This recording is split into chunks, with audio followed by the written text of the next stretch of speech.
Okay, we just got done doing example number 1, where we were solving equations with multiple steps, adding and subtracting first, and then multiplying and dividing.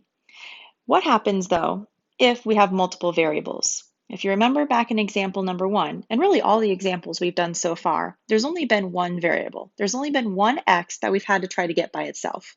What happens though if there's more than one x? That's what we're going to do in this example. Now, if you look at example number 2a, it asks us to solve. So we want to get x by itself. But if you notice on this equation, there's my equal to sign, but I have an x here and an x here. You notice that I have two x's. Now, they're on the same side of the equal to sign. And if that's the case, if your variables are on the same side, then what we need to do first is we need to combine like terms on that side. So instead of saying 3x plus 4x, let's combine those like terms and really say that we have a 7x on that side of the equal to sign. So if your variables are on the same side, I want you to make sure that you combine any like terms. Or if you have regular numbers on the same side, then I want you to combine those like terms. So if there's any like terms that you can combine first before moving things around to the other side, then do that first. So now I have an equation that says 7x equals negative 14. Now I have one x, and now I can get that x by itself. There's a 7 that's right next to it, which means multiply. So remember, in order to get the 7 away, we want to divide by 7. So let's divide both sides by 7. 7 divided by 7 is 1x, and negative 14 divided by 7 is negative 2. So we end up getting x equals negative 2. But we had to combine like terms first. Let's do another problem. If you look at b, b looks a little bit different. I see an x on this side of the equal to sign and another x on this side. But you notice on this equation, they're not on the same side. They're on opposite sides. And what we want to make sure that we do is we want to get the x's together so that we can eventually get down to 1x, and then we can get that 1x by itself. So it doesn't matter which one you move. You should be able to move either one and still get the same answer. So you could either move the negative x over to the other side or the negative 8 over to the other side. Remember, we're going to move it over by doing the opposite. So on this one, I'm going to add 8x to both sides. I'm going to move the whole entire term, so the negative 8 and the x go together. They're connected, so they need to go together. So I'm going to do a positive 8x to both sides. If you notice on the right side, a negative 8x and a positive 8x zero each other out. So really, what are you left with on that side? Just a 6, right? On the left side, though, we have a negative 1x and a positive 8x, and those are like terms that we should be able to combine. So what's negative 1x plus an 8x? You should have a 7x plus a 5 equal to a 6. Now pay attention to where your equal to sign is and where your variable is. And now we're down to just one variable, just one x, right? And now we want to get x by itself. We have a 7 and a positive 5. Which one's farthest away? It looks like that positive 5 is, right? So let's go ahead and subtract 5 to both sides. That way, the positive 5 and the negative 5 will cancel out, and I'll just be left with the 7x on that side. So now I have an equation that says 7x equals 1. I want to get x by itself still, and there's a 7 that's right next to it. Right next to means multiply. So in order to get rid of the 7, I want to divide both sides by 7. 7 divided by 7 is 1. And so I end up getting 1x equals 1/7. So x equals 1/7. I know you don't like it because it's a fraction, but it's still okay to have an answer that's a fraction. We can have decimals, we could have fractions, we could have negative numbers, as long as you make sure that when you plug it into your original problem, it still makes the left side equal to the right side. Let's do a few more. Ooh, look at C. First thing I did is I looked to see where my equal to sign is. And then I'm going to look to see where my variables are. I see an x here. I see an x here. And I see another x. This one has 3 x's in it. Now, if you notice, my equal to sign is here. And on the left side, I have a 6x and a negative 7x. If my variables are on the same side, remember, let's combine those like terms first. So if you have a 6 minus a 7 on that same side, we really have a negative 1x. You notice that I didn't move it over to the other side, so I'm not going to do the opposite. I'm just smushing them together on the same side. So 6 minus 7 is really a negative 1x plus that 5. On the other side, you notice that I have a regular 10 and a regular 7. Those are also like terms, so I should be able to combine those. I'm not doing opposites, I'm just smushing them together. They're already on the same side, so I don't want to move them. I just want to combine them together. So 7 plus 10 really gives me a 17. So on the right side, I have a negative 4x and a positive 17. All right, we're still paying attention to where the equal to sign is and where our variables are. Now I have an x on the left side and an x on the right side. So now instead of 3 x's, I have 2 x's. We're getting better, right? And now those x's are on opposite sides of the equal to sign.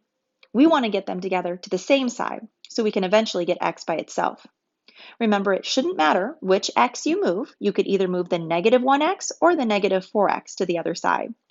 I'm going to move the negative 1x.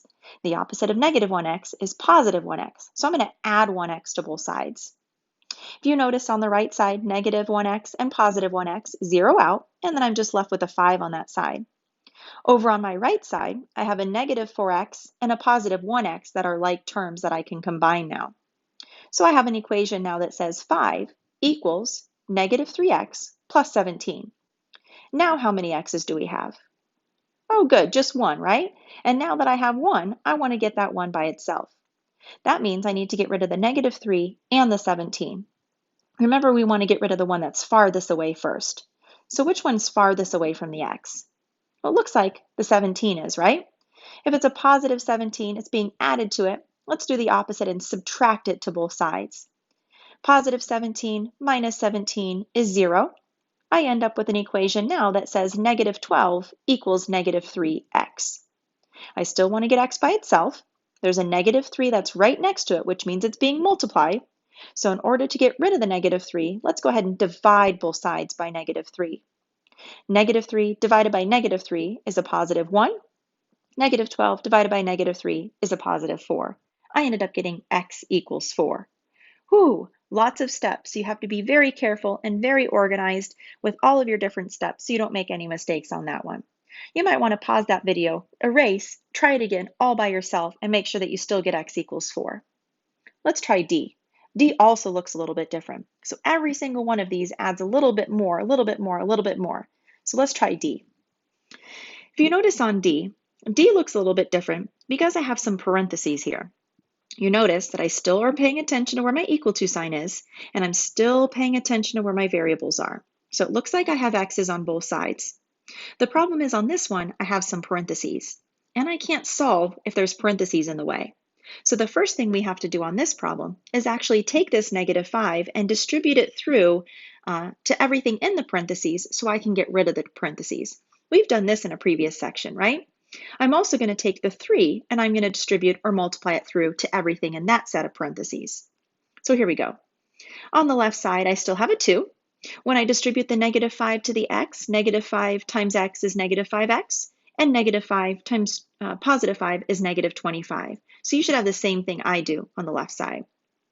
I have my equal to sign, and then I'm going to distribute the 3 through.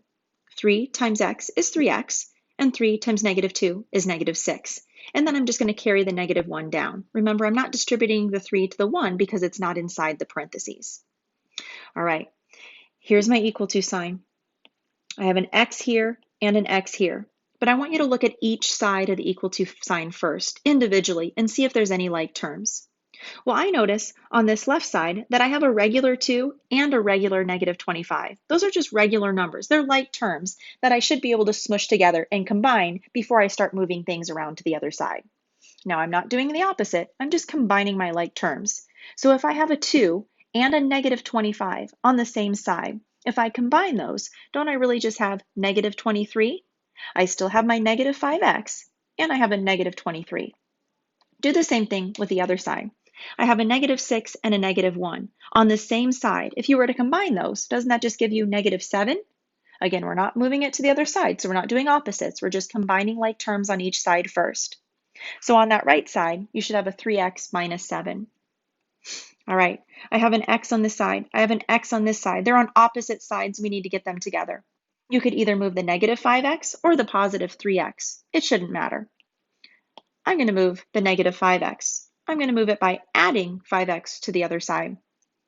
Using the opposites, the negative 5x and the positive 5x should cancel, and you should be left with a negative 23 on that left side.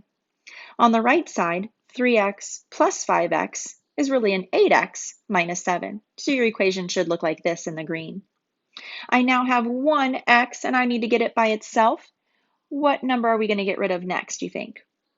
Yeah, let's get rid of the 7. It's farthest away, so let's go ahead and add 7 to both sides. The negative 7 and positive 7 should cancel. You should be left with an equation that says negative 16 equals 8x.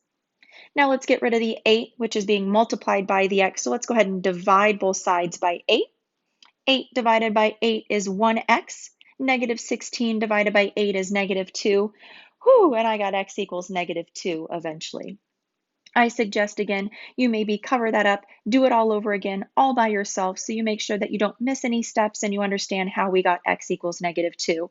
Those 4 problems were pretty difficult, and the only way that they are going to get easier is for you to practice. And really practice by yourself without me guiding you through. That'll be the true test to make sure that you understand. So I suggest you do those problems one more time and maybe even do a couple practice problems in your homework before moving on.